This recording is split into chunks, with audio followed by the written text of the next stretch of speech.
Import اور export کے مسائل ہیں. ظاہر بات ایک سادہ طریقہ کار ہوتا ہے، پھر بندہ انٹرنیشنلی سطح پر جاتا ہے تو اس کے کچھ اور تقاضے بڑھ جاتے ہیں، اور ان تقاضوں کو پورا کرتے ہوئے بعض لوگ حلال و حرام کا خیال نہیں رکھتے.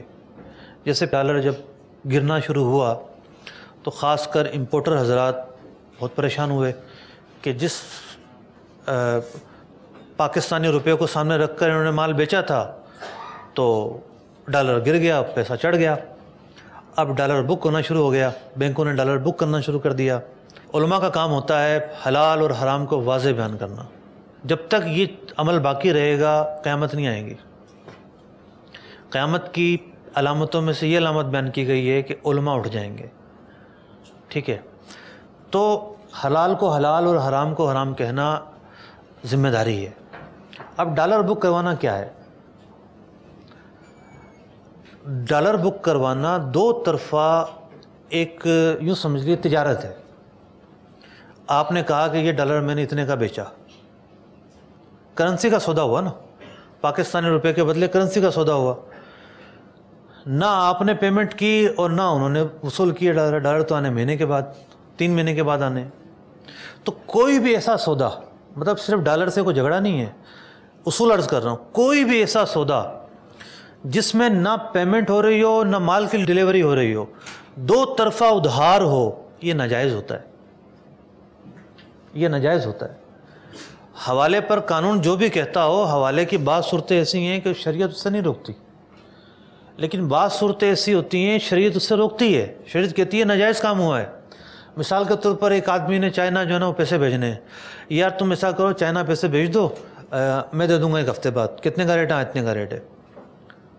نہ اس نے پیسے دیے اور نہ اس کو یہ پیسے ملے چائنا والے، یہ تو ملیں گے ہفتے بعد جا کے. دو طرفہ ادھار ہوئی ہے. تو دو طرفہ ادھار کا ہونا بھی ایک ناجائز کام ہے. پھر جہاز چلا ہے مال لے کر اور پہلے ہی وہ مال بک چکا ہوتا ہے، قبضے میں نہیں آیا ہوتا. تو ہم نے اس مسئلے پہ ریسرچ کی، لوگوں کی تکلیف کو بھی سامنے رکھا، پھر ایک تفصیلی فتویٰ بھی لکھا، 8-10 صفحات کا فتویٰ لکھا ہے پوری ریسرچ کے ساتھ، کہ جو مال آپ FOB کی صورت میں لیتے ہیں، جس طرح آپ پنجاب سے مال منگوا رہے ہیں، ایک تو طریقہ کار ہے پہنچ پر مال منگوا رہے ہیں، تو CNF اور پہنچ میں کوئی فرق نہیں ہے. لیکن ایک وہ مال ہے جو اپنی رسک پر آپ منگوا رہے ہیں، وہ انٹرنیشنلی لینگویج میں FOB ہے، کہ آپ خود جو ہے وہ آرڈر کرتے ہیں کنٹینر کمپنی کو کہ بھی میرا وہ مال ہے، اب ذرا آپ نے اٹھانا ہے. آپ اس کو ہائر کرتے ہیں، فریٹ آپ ادا کرتے ہیں، رسک آپ کے اوپر آتا ہے، رسک ٹرانسفر ہو گیا آپ کے اوپر. تو FOB سے جو مال آپ نے منگوایا ہے، اگرچہ کہ وہ کنٹینر راستے کے اندر ہے، آپ اسے بیچ سکتے ہیں. لیکن جو مال آپ CNF سے منگوا رہے ہیں وہ آپ آگے نہیں بیچ سکتے. پھر اور بہت ساری خرابیاں ہیں جو ہمارے امپورٹ ایکسپورٹ کے کام میں آتی ہیں. انڈر انوائسنگ ہے، پورٹ پر رشوتیں ہیں، انوائس فروخت کرنا ہے. دیکھیے اس بات میں کوئی شک نہیں ہے، آج ایک بزنس مین آ کے رو رہا ہوتا ہے، یقین مانیے اس کے آنسوں نہیں نکلتے، صرف وہ اس کے پاس کوئی راستہ ہی نہیں ہے کہ میں باہر سے حلال طریقے سے کیسے مال منگواؤں. میں کوانٹٹی شو کر دیتا ہوں پوری، میں انوائس شو کر دیتا ہوں پوری، پھر بھی یہ مسائل وہ مسائل. لیکن جو چیز ناجائز ہے اسے ناجائز تو کہا جائے گا نا.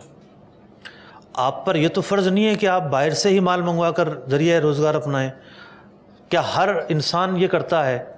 یہ آپ کے ساتھ غلط ہو رہا ہے، ٹھیک ہے، لیکن جائز اور ناجائز کا فرق مد نظر رکھنا یہ سب کے لیے جو ہے ضروری ہے. اصل میں بعض اوقات جیسا میں نے مثال دی نا، کچھ ایسی اجتماعی صورت بن جاتی ہے. اب پلاٹ کا لین دین بالکل ایک آسان صورت تھی، یہ ایک اتنا مشکل بنا دیا، اس میں اتنی ناجائز چیزیں شامل کر دیں. تو بعض اوقات ایک اجتماعی غلط ہوتی ہیں. جو پورٹ پر بیٹھے ہوئے راشی افسران ہیں، یہ ان کی مصیبت ہے. تو کچھ ہماری اپنی بھی غلطیاں ہیں. ہم نے جب سے جو ہے وہ کاروبار میں دھوکہ شروع کیا ہے، جب سے ملاوٹیں شروع کی ہے، جب سے جھوٹ بولنا شروع کیا ہے، جب سے ہم نے بددیانتی شروع کی ہے، بھتہ بڑھ گیا، لوٹ مار بڑھ گئی، نقصان بڑھ گئے، پیسہ لے کے نکلنا مشکل ہو گیا. کچھ ہم اپنے آپ پر بھی جو ہے وہ غور کریں کہ ہم بھی بہت ساری چیزوں میں حصے دار ہیں.